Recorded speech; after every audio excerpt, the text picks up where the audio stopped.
Abstract class. अब ये abstract class क्या होता है? कोई भी क्लास जिसका की फंक्शन को ओवरराइड कर दिया गया है बेस क्लास में, और हम उस क्लास का कोई ऑब्जेक्ट नहीं बना रहे हैं, if you are not creating any object of that class, so that class we generally say abstract class, and generally we make base class as a abstract class। ठीक है, उसके बारे में थोड़ा सा डेफिनेशन हम लोग देख लेते हैं, उसके बाद एक प्रोग्राम भी देखेंगे। तो ये वर्चुअल फंक्शन के कुछ थियोरीज हैं जो कि हमने ऑलरेडी कवर कर चुके हैं, तो will not go into that again.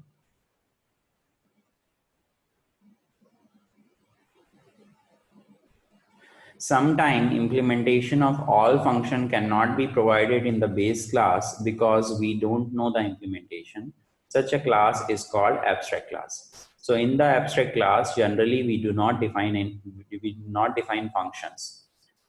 And if we define the function, definitely in the derived class also we'll define different functions. So generally we cannot create object of the abstract class. So if we are not creating the object of the class, so that class is called abstract class. कैसे? हमने अभी shape base class देखा। We cannot provide the implementation of draw in shape. So shape के अंदर ही हम functionality, draw की functionality को नहीं कर सकते। मतलब circle draw करना है या rectangle या triangle क्या draw करना है, ये हम shape class में ही define नहीं कर सकते। उसके लिए हमको अलग अलग classes चाहिए, circle class चाहिए, line class चाहिए, rectangle class चाहिए। उसी में हम लोग ड्रॉ की फंक्शनैलिटी को डिफाइन करेंगे। तो हम लोग वहां पर शेप का जो क्लास है, उस क्लास के ऑब्जेक्ट को क्रिएट नहीं करेंगे। We do not create the object of the class.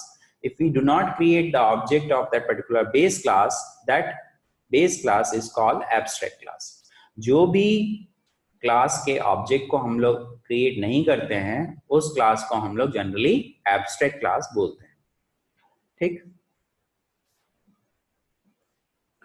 अब आ जाओ प्योर वर्चुअल फंक्शन।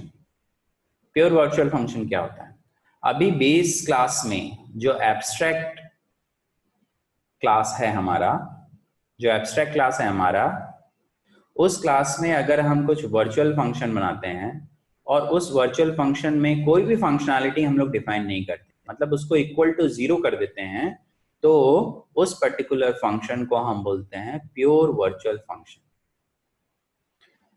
किसी एब्स्ट्रैक्ट क्लास में, अभी एब्स्ट्रैक्ट क्लास को फुलफिल करने के लिए क्या मतलब है कि उसका हम लोग ऑब्जेक्ट नहीं बनाएंगे। If will not create the object of the base class of that particular base class, that is called abstract class. उस बेस क्लास में अगर हम कुछ वर्चुअल फंक्शन बना रहे हैं और उस वर्चुअल फंक्शन को हम लोग इक्वल टू 0 कर रहे हैं, मतलब उसका जो डेफिनेशन है वो हम लोग नहीं लिख रहे हैं, तो उस प्रकार के वर्चुअल फंक्शन को हम बोलते हैं प्योर वर्चुअल फंक्शन। ठीक, मान लो हमको कोई फंक्शनैलिटी देना ही नहीं है वहां पर, तो उसको अगर इक्वल टू 0 कर देते हैं तो वो हो जाता है प्योर वर्चुअल फंक्शन। सो ये कंसेप्ट है आपका एब्स्ट्रैक्ट क्लास का और प्योर वर्चुअल फंक्शन का। तो वर्चुअल फंक्शन अगर हम लोग बना रहे हैं और उस वर्चुअल फंक्शन को इक्वल टू 0 कर दिए, जैसे यहां पर इस पर्टिकुलर एग्जाम्पल में अगर ये जो शो फंक्शन है, इस शो फंक्शन को इक्वल टू 0 मैंने कर दिया और इसको डिफाइन नहीं किया और इसको कर दिया वर्चुअल, तब ये जो शो फंक्शन है वो क्या हो गया? ये हो गया प्योर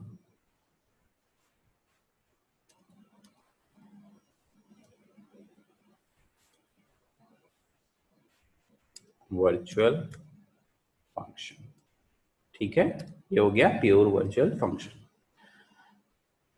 और क्या रिक्वायरमेंट है प्योर वर्चुअल फंक्शन का कि जिस क्लास के अंदर हम प्योर वर्चुअल फंक्शन बना रहे हैं उस क्लास का ऑब्जेक्ट भी नहीं बनेगा। So will not create the object of that particular class.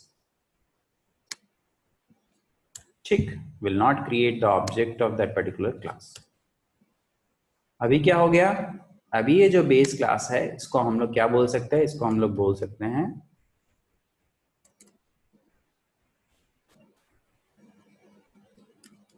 Abstract class. समझ में आया? अभी ये जो क्लास हुआ वो क्या हो गया, एब्स्ट्रैक्ट क्लास हो गया। क्यों एब्स्ट्रैक्ट क्लास हुआ? क्योंकि हमने उसका कोई भी ऑब्जेक्ट नहीं बनाया। बनाया क्या? कोई ऑब्जेक्ट नहीं बनाया, हमने सिर्फ पॉइंटर बनाया, ऑब्जेक्ट नहीं बनाया। पहले बनाया था ऑब्जेक्ट, तो वो एब्स्ट्रैक्ट क्लास नहीं था। अभी हमने उसका ऑब्जेक्ट नहीं बनाया तो वो हो गया एब्स्ट्रैक्ट क्लास। उस एब्स्ट्रैक्ट क्लास में कोई वर्चुअल फंक्शन है और उस वर्चुअल फंक्शन को हम इक्वल टू 0 कर दिए तो ये हो गया प्योर वर्चुअल फंक्शन। ठीक, समझ में आया ये concept? That is called virtual function and pure virtual function, abstract class and overloading.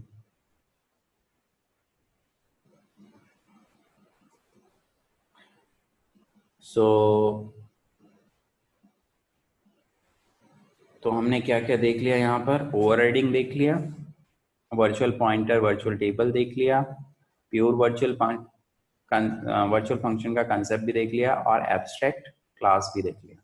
So we have seen almost all the functionality. ठीक है,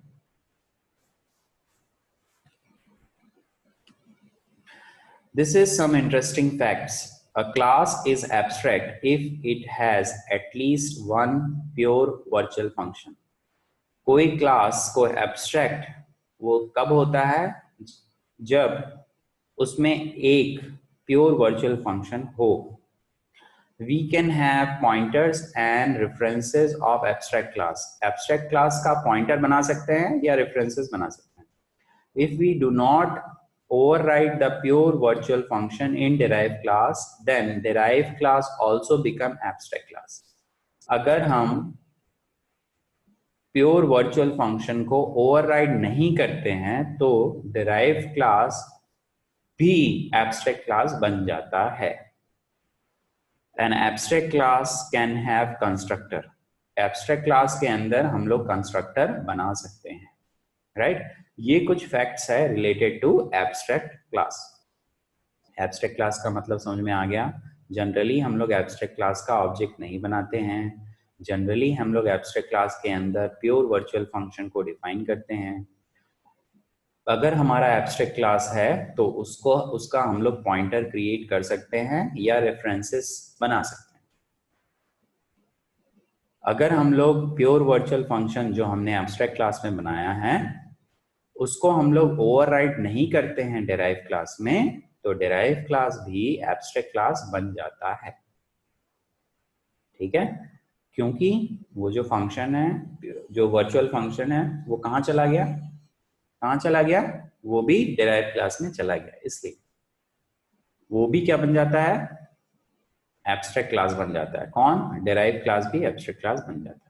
और एब्स्ट्रैक्ट क्लास के अंदर हम लोग कंस्ट्रक्टर रख सकते हैं, there is no problem on that.